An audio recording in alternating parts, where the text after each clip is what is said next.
इस वीडियो में हम बात करेंगे निर्जला एकादशी के विषय में। निर्जला एकादशी सर्वाधिक पुण्य देने वाली एकादशी। शास्त्रों में वर्णन आता है कि एकादशी सभी एकादशी का पुण्य एक साथ दे सकती है। इसकी क्षमता इतनी है, यदि आप इसे पूरे विधान के साथ करते हैं तो ये केवल एकादशी ही आपके करने के लिए बहुत है। जिस प्रकार भीमसेन ने इस एकादशी को किया था, शास्त्रीय विधान बताऊंगा कि व्रत आपको करना कैसे चाहिए, इसकी महिमा क्या है, क्यों करना चाहिए, इस एकादशी का व्रत, इस एकादशी के नियम क्या है और इस एकादशी का व्रत इस वर्ष 2026 में करना कब होगा, निर्जला एकादशी पर दान के नियम क्या होते हैं, दान क्या करना चाहिए, कैसे करना चाहिए, इस प्रकार से संपूर्ण जानकारी आने वाली निर्जला एकादशी के विषय में इस वीडियो के माध्यम प्रदान की जाएगी। आपसे निवेदन है कि वीडियो यदि थोड़ा सा भी उपयोगी लगे तो एक बार लाइक अवश्य कीजिएगा। भगवान नारायण का आशीर्वाद प्राप्त करने, आरसीबी के लिए और अपने व्रत की सफलता के लिए कमेंट बॉक्स में अवश्य लिखिएगा। जय श्री हरि या ओम नमो भगवते वासुदेवाय।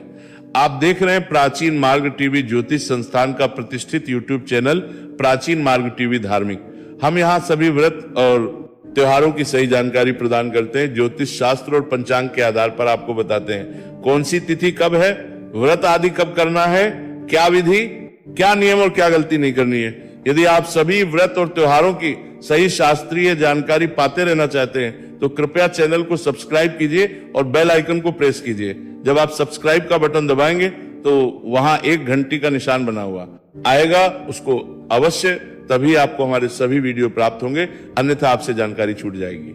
आइए प्रिय दर्शकों, जानकारी आरंभ करते हैं। बात करते हैं 2026 में आने वाली निर्जला एकादशी की। प्रिय भक्तों, निर्जला एकादशी की महिमा शास्त्रों में बहुत अधिक वर्णित है। शास्त्र बताते हैं कि जब महाभारत का युद्ध समाप्त हुआ, द्वापर समाप्ति की ओर था, तो भीमसेन ने व्यास जी महाराज से कहा कि ए पितामह, मेरे सभी भाई एकादशी का व्रत करते हैं, परंतु मैं व्रत करने में सक्षम नहीं हूं, इसलिए मैं नहीं करता।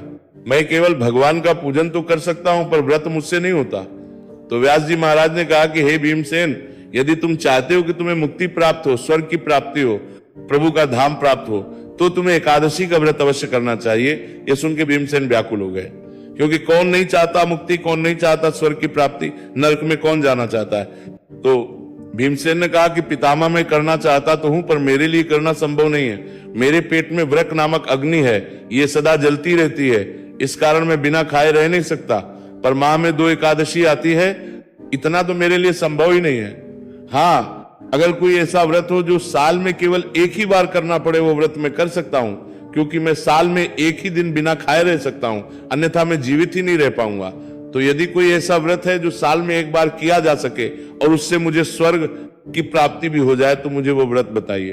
तब व्यास जी महाराज कहने लगे, हे पुत्र, बड़े बड़े ऋषियों ने अनेक शास्त्र आदि बनाए हैं जिनमें धन के थोड़े परिश्रम से ही स्वर्ग की प्राप्ति हो सकती है। इसी प्रकार शास्त्रों में दोनों पक्षों के एकादशी का व्रत मुक्ति के लिए लिखा है।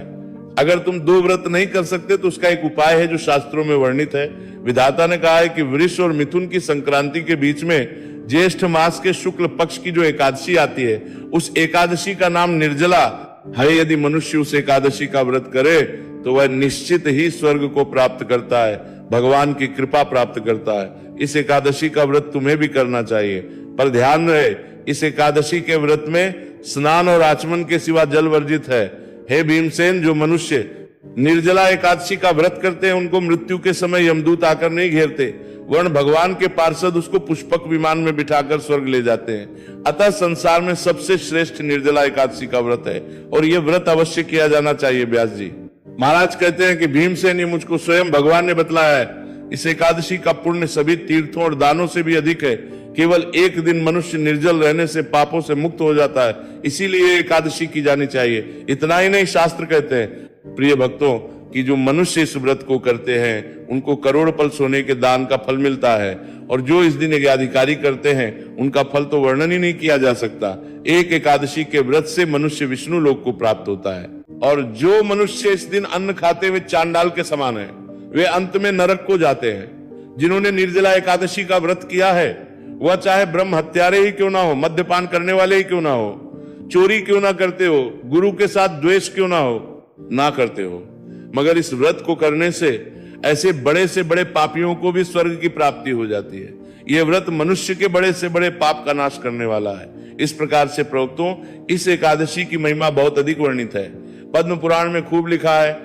यदि मैं बताने लगूं तो कई घंटे के वीडियो इसमें बन सकते हैं। इसमें इतना तो समझ आ गया होगा कि ये जो एकादशी है ये साधारण नहीं है, क्योंकि जो एक एकादशी सभी एकादशी का पुण्य देने की क्षमता रखती हो वो साधारण नहीं असाधारण होती है। उसी प्रकार से इस एकादशी के नियम भी है, इस एकादशी के व्रत को करने की विधि भी असाधारण है। प्रथम शर्त तो आपको पता ही है कि इसमें जल सेवन नहीं किया जाता, जल केवल नहाने के लिए प्रयोग करेंगे, स्नान के लिए। और आचमनी जब आप पूजा करते हैं ना, उस समय आपको 3 बार आचमनी करनी होती है, और ये निर्जला व्रत में भी की जाती है, पर इसमें मात्रा निर्धारित है कि कितना जल लेना है। आचमनी के रूप में 6 मासा जल शास्त्रों में लिखा है, 6 मासा। अगर आप तोलने जाएंगे नापने तो ये समझ लीजिए 2 बूंद 3 बार में 1 बूंद 1 मासा, 6 मासा मतलब 6 बूंदों में 6 बूंद जला को ले सकते हैं आचमनी के रूप में। इसके अलावा जल इसमें ग्रहण नहीं किया जाता है। अब मैं आपको इस व्रत की विधि बता देता हूं कि कैसे ये व्रत किया जाना चाहिए। शास्त्र कहते हैं कि यदि इस एकादशी को सूर्योदय से लेकर और द्वादशी सूर्योदय तक जल ग्रहण ना करें तो उस व्यक्ति को सभी एकादशी का पुण्य फल प्राप्त हो जाता है। तो इस एकादशी के विषय में कहा गया है कि ये जो एकादशी है, व्रत करने वाले को कुछ आवश्यक कर्म है जो करने चाहिए। एक दिन पूर्व के जो त्याग है वो माने ही जाएंगे। जैसे कासे की वस्तु का प्रयोग नहीं करना है, लहसुन प्याज आदि का त्याग एक दिन पूर्व है, मांस मदिरा का सेवन एक दिन पूर्व त्याग देना है, शहद का प्रयोग करना एक दिन पूर्व ही आपको मसूर की दाल का त्याग कहा गया है। इन सब का पालन करते हुए दशमी तिथि का दिन व्यतीत कीजिए। जो माताएं बहनें बाल धोते हैं तो आप अपना सर एक दिन पहले ही धो लीजिए, क्योंकि एकादशी और द्वादशी को बाल नहीं धोए जाते हैं। ब्रह्मचर्य धारण कीजिए। 3 दिन का अनुष्ठान होता है। इसके नियम दशमी तिथि से आरंभ होते हैं। एकादशी वाले दिन आपको सूर्योदय से पहले उठना चाहिए। उठने के बाद स्नान आदि करके स्वच्छ वस्त्र धारण करके संकल्प करते हुए भगवान नारायण का पूजन करना चाहिए। भगवान का पूजन, इसकी पूजा विधि का वीडियो मैं आपको अलग से बना के अपलोड करूंगा। जब एकादशी आ रही है तो मैं शीघ्र ही उसके अनुसार एकादशी से कुछ 5-6 दिन पहले आपको इसका वीडियो मिल जाएगा। इसमें पूरी पूजा विधि होगी, विधि विधान से पूजन करना है। पूजन करने के बाद कथा श्रवण करनी है और विष्णु शास्त्र नाम का श्रवण करना है और आरती करनी है। तो कथा, विष्णु शास्त्र नाम और आरती में आपकी सुविधा के लिए एक ही वीडियो में अपलोड करता हूं सदा। इससे लाभ ये होता है कि आपको ढूंढने नहीं पड़ते सभी अलग अलग वीडियो, ये सब आपको एक ही वीडियो में मिल जाएंगे। तो इस प्रकार से आरती कीजिए। फिर आपको कुछ आवश्यक दान कहे गए इस दिन वो करने चाहिए। गौदान अगर संभव है तो गौदान करना चाहिए। ब्राह्मण को मिष्ठान व दक्षिणा देनी चाहिए तथा जल से भरे कलश का दान अवश्य ही करना चाहिए। निर्जला एकादशी के दिन अन्न, वस्त्र, पात्र, उपाना अर्थात ज्योति आदि का दान भी करना चाहिए। ये श्रेष्ठतम फल प्रदान करने वाला होता है। ये सभी दान आदि के कार्य करने चाहिए। ये दान आदि के कार्य करने के बाद भगवान के चरणों में मन को लगाते हुए दिन को व्यतीत कीजिए। सायंकाल को कीर्तन अवश्य करना चाहिए। कीर्तन यदि आपके आसपास कहीं नहीं होता है, मंदिर आदि नहीं है, एकादशी का कीर्तन नहीं होता है, तो भगवान नारायण कहते हैं कि कुछ स्तोत्र और पाठ कहे गए हैं। उन स्तोत्र पाठ को यदि आप सुनते हैं या पढ़ते हैं तो उससे कीर्तन का फल आपको प्राप्त हो जाता है। तो आप इस प्रकार से उन स्तोत्र पाठ को श्रवण करके कीर्तन का फल प्राप्त कर सकते हैं। वो सभी स्रोत और पाठ हम अपने चैनल पर एकादशी पर अपलोड करते हैं। इस एकादशी पर भी आपको अपलोड करेंगे वीडियो में, और आप उस वीडियो को सुनते हुए देखते हुए कीर्तन का फल प्राप्त कर सकते हैं। रात्रिकाल को जागरण की बड़ी महिमा है, जितना जागरण करना चाहिए। जागरण कितने बजे तक करें? रात्रि भर का जागरण कहा गया है। ये तो अब जो लोग रात्रि भर ना कर पाए, बोले जी हम तो कर ही नहीं सकते, तो मैं कहूंगा भाई 2 बजे तक तो आप प्रयास करके कीजिए ही कीजिए, और पूरी रात करें, उसका तो कोई मुकाबला ही नहीं है, कोई तुलना ही नहीं है। पर जागरण का भी प्राय ये नहीं है कि टीवी चल रहा है, फिल्में देख रहे हैं और बैठे हैं, ये जागरण नहीं है। जागरण से भी प्राय है भगवान की भक्ति करते हुए जागना है आपको। वही या पाठ कुछ होते हैं जिनको सुन के आपको जागरण करना चाहिए। वो स्तोत्र पाठ एक वीडियो में आपके लिए अपलोड किए जाते हैं, उसका आप लाभ लीजिएगा। इस प्रकार से आपको रात्रि व्यतीत करनी है। आहार की मैं बात करूं कि क्या खाना चाहिए, तो निर्जला एकादशी के व्रत में कुछ भी ग्रहण नहीं किया जाता है। अगर आप पूरे विधान से कर रहे हैं तो इसमें सूर्य उदय जैसे हुआ उसके बाद जल भी ग्रहण नहीं करना, पूरा दिन निर्जल रहना है। अगले दिन सूर्योदय होने के बाद इसमें पूजा पाठ कर लेने के बाद, ब्राह्मण को भोजन आदि कराने के बाद, दान दक्षिणा आदि देने के बाद फिर आपको पारण करना होता है और उसी समय आप जल आदि ग्रहण करते हैं। इस प्रकार से ये व्रत आपको करना चाहिए। अब मैं एक प्रार्थना बता देता हूं जो आपको संकल्प के समय करनी चाहिए। जब आप व्रत आरंभ करेंगे, प्रातःकाल भगवान से हाथ जोड़ के निवेदन करेंगे कि हे प्रभु, आज मैं निर्जला एकादशी का निर्जल व्रत रखकर अगले दिन पारण करूंगा, अतः आपके कृपा से मेरे सब पाप नष्ट हो जाए और मैं इस व्रत को सफलता पूर्वक कर पाऊंगा। इस नम परात के रख के संवाद के रखकर पाऊंगा कोयली प्रातःकाल भगवान से आज मैं प्रकार से आपको भगवान से निवेदन करना चाहिए। ये विधि है इस व्रत को करने की। ये नियम मैंने आपको बता दीजिए, जो आवश्यक नियम है संक्षिप्त में बताने का प्रयास किया है।